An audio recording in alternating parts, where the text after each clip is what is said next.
Hi అందరికీ నమస్తే అండి. ఈరోజు భార్యకి జరిగిన రాతోడు సాయి ఇద్దరు అసలు మామూలు అల్చర్ అవ్వట్లేదండి.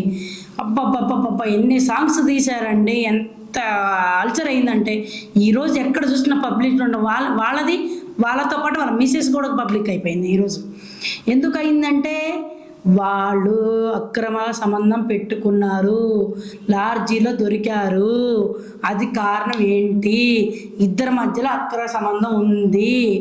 అసలు మామూలు షాక్ అండి. భార్య మీడియాని తీసుకెళ్ళి ఇద్దరిని అసలు చూడలేము, అసలు వాళ్ళిద్దరిని చూడలేని విధంలో లాడ్జీలో పట్టుకుంది వాళ్ళ మిసెస్. అది అందరూ లైవ్లో చూస్తున్నారు, మీరు కూడా చూశారు, అందరం నేను కూడా చూశాను. అది చాలా దారుణం అండి. తను దొరికింది, వెళ్ళింది చిన్న బాబు, తనకి రాతోడికి చిన్న బాబు.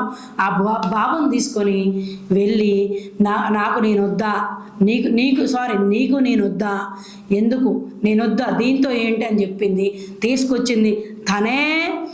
అలా ఆ మీడియాని తీసుకెళ్ళి పబ్లిక్ చేసింది తనే చేసింది. ఇప్పుడు ఏమంటుంది తను, నా మొగుడు సారీ చెప్పాడు, క్షమించమంటున్నాడు, నా మొగుడు 7 సంవత్సరాల నుంచి బుద్ధి కలిగి ఉన్నాడు, ఈరోజు తినే మా హస్బెండ్ని ట్రాప్ చేసింది అని చెప్తుంది. ఎంతవరకు కరెక్ట్ అండి ఇది? ట్రాప్ చేసిందా? నీ మొగుడు బొప్పా, చందమామ రావే, జాబిల్లి రావే అని కథలు చెప్తే వినేవాడా? ఎవరికి చెప్తున్నావు? మీడియాని తీసుకెళ్ళింది నువ్వు ఫస్ట్ టైం సూసైడ్ చేసుకోబోయింది నువ్వు.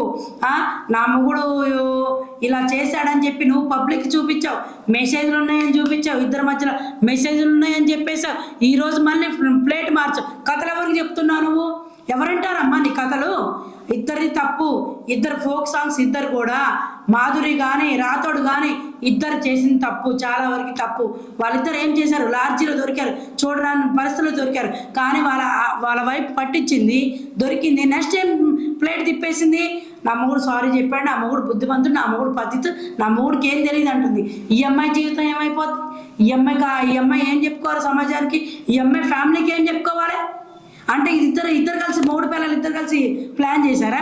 సరే ఓకే, నీ మొగుడు క్షమాపణ చెప్పాడు, సారీ చెప్పాడు, అప్పుడు నీ మొగుడు నీకేం చెప్పాలి? మీడియా దగ్గర మాట్లాడ, మాకు వద్దమ్మా, మీడియా దగ్గర తప్పైపోయింది అని కాళ్ళు పట్టుకున్నప్పుడు నువ్వు మీడియా నుంచి వెళ్ళిపోవాలి. వెళ్ళిపోకుండా మళ్ళీ వచ్చేసి నా మొగుడు ఇలా అన్నాడు, మా తప్పండి, నా మొగుడు బుద్ధిమంతుడు, తనని ఫోక్ సాంగ్ నుంచి పంపించేసండి, తనకి ఆఫర్ ఇవ్వద్దు అని చెప్తున్నావు. నీ మొగుడిని ఇప్పుడు మళ్ళీ మాట్లాడిచ్చాడా? నీ మొగుడు తన జీవితం నాశనం చేయమని మళ్ళీ మాట్లాడిచ్చాడా మీడియా ముందు? ఎంతవరకు కరెక్ట్ ఇది?